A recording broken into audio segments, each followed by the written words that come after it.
Hi, my name's Chris and I play a lot of role-playing games. I wanted to make a video about this, the Vaesen Starter Set. This starter set was created by Free League Games after a successful Kickstarter campaign. This campaign was for 3 separate items. This starter set, also City of My Nightmares. This is a mini campaign for Vaesen set in the city of Stockholm. Now you may not be aware, but Vaesen's default setting is the Mythic North. The Mythic North is based on Scandinavia in the 19th century, so around about the 1850s or so. So this mini campaign, consisting of 4 scenarios, would slot nicely into a larger campaign if that's the way you wish to use it. The third item in the Kickstarter was this, Mythic Carpathia, and this shifts the action across into the Carpathian region with appropriate creatures and a further 3 scenarios. However, what I want to look at right now is this. So, starter set. Nice box, sturdy, like all the Free League starter sets that I've got. I have got a few of them. It's nicely produced and will sit magnificently on your coffee table, will stand use on the shelf, and also won't collapse after being used at the table a few times, unlike certain starter set boxes that I could name. Opening it up, presented with the contents. Okay, so on top here, we have a set of dice. These are standard 6-sided dice, and they're the type used by the Year Zero system. So Vaesen is one of the Free League games that uses the Year Zero system. Year Zero system being kind of their house system, if you like. And the core of that system is that when a player character wants to do something challenging, they'll roll a number of 6-sided dice, and they want to get a 6. So these dice here have got nice little rondelle for the pitch, but on the 6th face, it has this little wheel emblem. And that makes it really stand out if they succeed. So if you roll your dice and you get a 6 or one of these symbols, then you succeeded. If you fail to get any, then you fail at the task, whatever you're trying to do. It includes also a push mechanic. And this push mechanic means that you can have another go, your character can push himself. And if you do that, however, that has negative consequences. So dice, nice to have dice. It's a starter set, right? So it has to contain everything that you need to play. Lots of people can probably lay their hands on enough 6-sided dice to do so, but these were nice to have. And can you ever have too many dice? Not sure. Possibly. Nice to have. Further, you also get a set of initiative cards. These cards are used in the Year Zero system, where when an action scene starts, a combat for example, obviously the clear example, the GM will deal out a card to each player and also draw a card for each of the antagonists in the scene. And these cards are simply numbered 1 to 10. Once the cards are dealt, then we proceed from 1 through to 10 with the person with the 1 card acting first. It's a nice little set of cards and it's nice to have. Again, I'd say that a lot of people who buy this set wouldn't have too much difficulty getting their hands on a set of cards numbering 1 to 10. But again, nice to have. Underneath that, we come to the paper product, and the first thing is a Free League Games catalogue. Pretty good. You can browse the other Free League games, and it's also got a little bit about Vaesen as well. And further, this opening sheet also has a little list of the products at the bottom. You may need that. I'll explain why in a minute. But this sheet here is kind of the intro. It has a nice little bit of flavor text there, a little description of the game itself, and instructions on how to get started. Choose a GM. The GM reads the rule booklet and the scenario. Players pick out a pre-generated character, and you go. So getting down here, we really get to the meat of the product. Here, I'm just going to tip it out so I make it easier to get at. Come on, putting everything out. So the first item here is the rule booklet.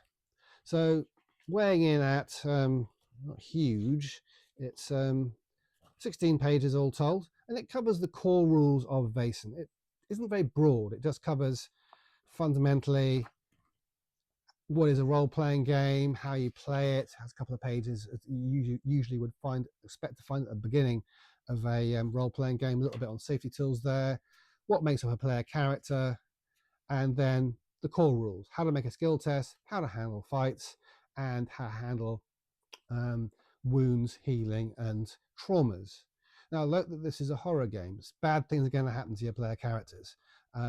So it doesn't cover sanity in the same manner that, for example, Call of Cthulhu does, but your characters will pick up traumas. And they can have quite radical effects on you, not all of them necessarily negative.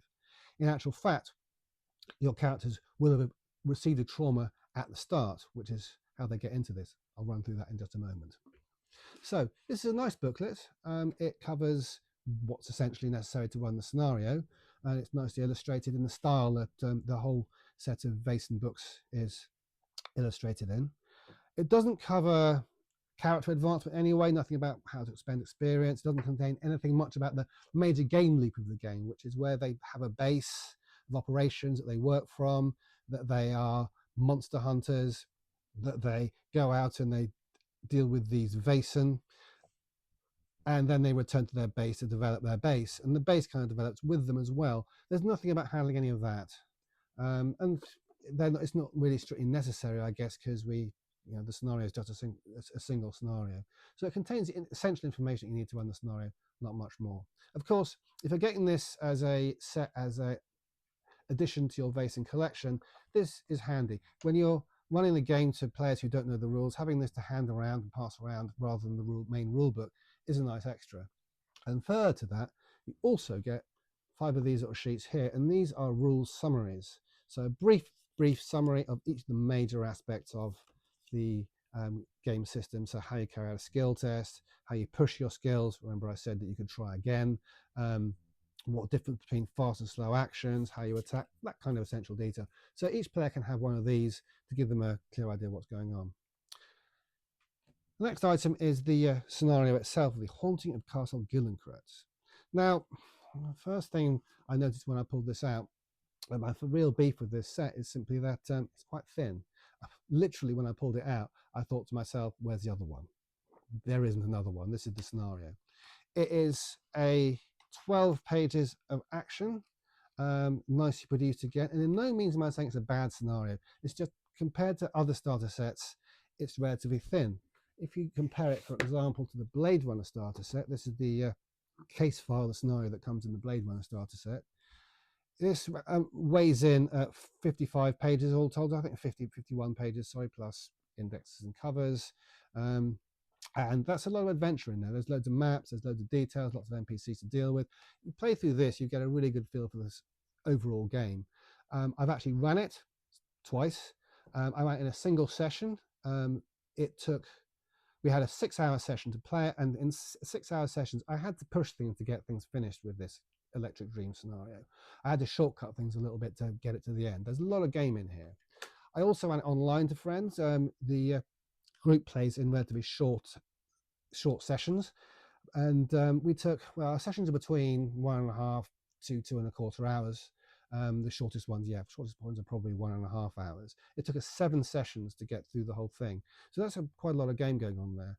Incidentally, on a side note, if you want to see me running it, you can jump over to the Wilder Space Gaming channel and see it all there. Though I'll admit, I don't think it's my proudest moment as a GM, as I made some howling errors while I was doing it, but everyone seemed to enjoy it, so it was good. It was good fun. It's a good game. This scenario, with its 12 pages, I don't think it's going to do you 7 sessions. If you do, it'll do you one proper long session, a 4-hour session, maybe. Obviously, I haven't run it yet, and I don't know. It's certainly not going to get much more out of this, I don't think. Not that I'm saying it's a bad scenario. It's actually a very good scenario in some way, because you see, I mentioned earlier something about the player characters having a base. When the player characters, they are called Thursday's children. They have all had some kind of brush with the supernatural, with these Vaesen. These Vaesen are creatures of legend, monsters, and they have had a brush with one of these things, and they have been traumatized by it. And as a consequence of this, they can actually see the Vaesen, even when they don't want to be seen, giving them a unique ability to go and interact with them and deal with the problems that they're causing. As I've mentioned already, the game is set in the Mythic North. One of the components we get here is rather a nice map of the Mythic North, as I say, that is Scandinavia. This is a nice map, and it gives you a good feel for the region. It's printed on really quite thick paper, verging on being card, and so it'll stand a little bit of handling around the table and use. Well constructed and well illustrated. It's a good map. On the other side of it, it has a map of Uppsala. And again, in the main rulebook, in the default setting as such, Uppsala is where the players are based. And so having this town map again further anchors the player characters into the world a little bit and their team into the world. So they've had this, player characters have had this brush, and so they're part of a group known as Thursday's Children, these people who have brushed with the supernatural, and now they can see the Vaesen even when they don't want to be seen. The town of Uppsala includes Castle Gillenkreuz, and Castle Gillenkreuz is the default setting base for the player characters.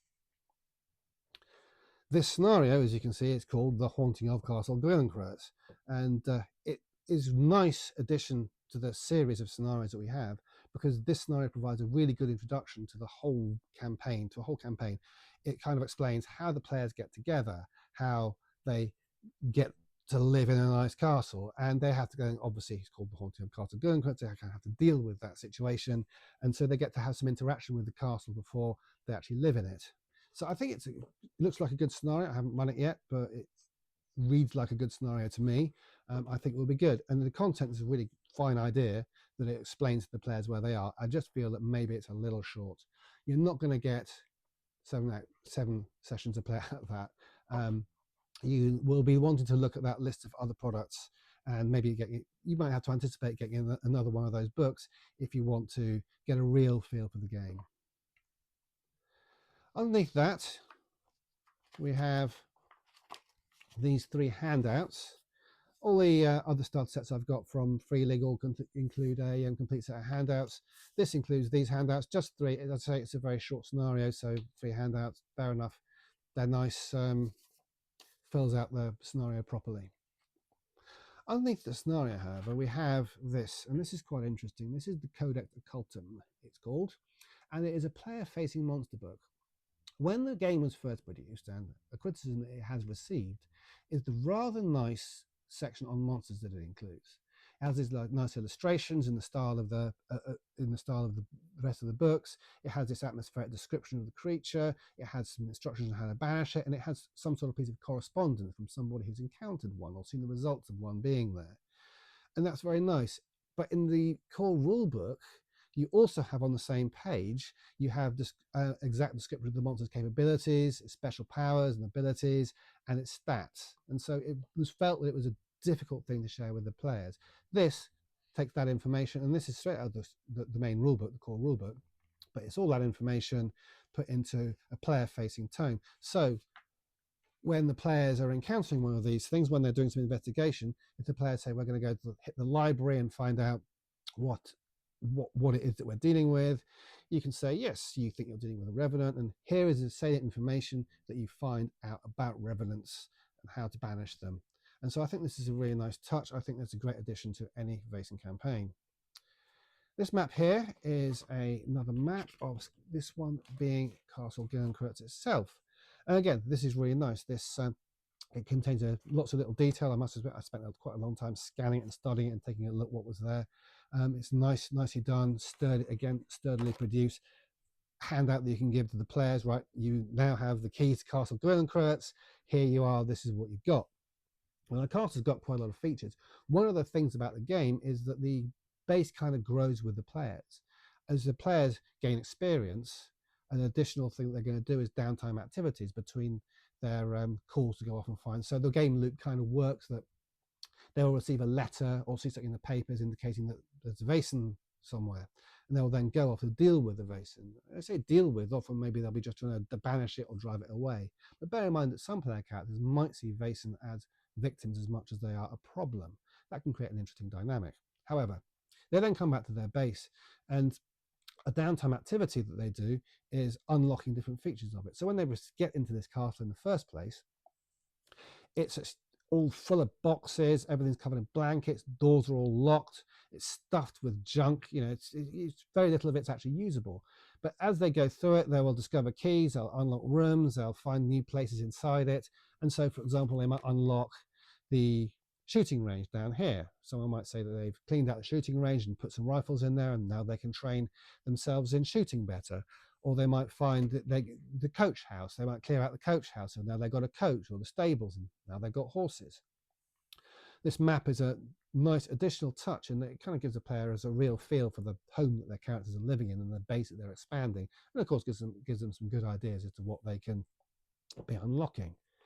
So I think this, yeah, thumbs up to this. Again, this is a benefit to if you're playing the game in the Mythic North setting and using the default setup, then this is really cool.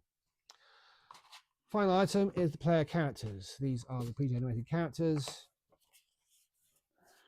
We have got 5 of them. Sorry, just messing around there. So we've got the soldier, we've got the clergyman, we've got the journalist, we've got the hobo, and we've got the hunter. Each character gets a nice illustration. They get a little bit of text written about them in the second person, their special ability. On the other side, the game stats. So here you have their attributes and their skills, and then importantly on this side it has what their trauma is, what it was that caused them to be able to see the Vaesen, how they were traumatized by these things, and that's obviously very important. But and alongside that, their dark secret. Additionally, their relationship with each of the other player characters, and personal gear.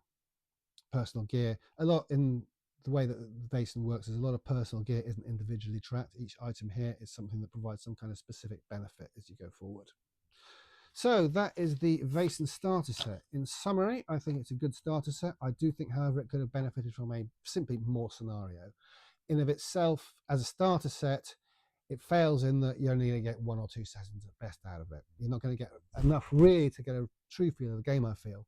A second scenario, one where you've achieved your base, now you've got that, and now you're sent out into the wilderness, or you go out into the wilderness. You don't really get sent so much as people request your help.